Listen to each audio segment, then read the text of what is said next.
Siguro kuya, sa pinagdaanan namin ni Kim. Anong relasyon pinagdaanan namin. Unang-una,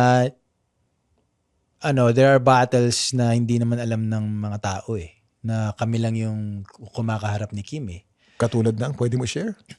Let's say, unang-una nagsimula yung relasyon namin ng it was, tingnan natin kung saan papunta to. Ano yan? Taon. Panahon ng Rock of Ages. Yes, taon umabot yun.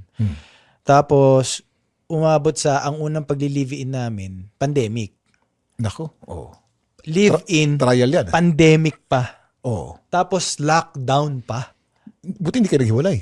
Yun nga Oh. Grabe yung mga away namin nun. Talagang away talaga. Kasi huli yan ng ugali.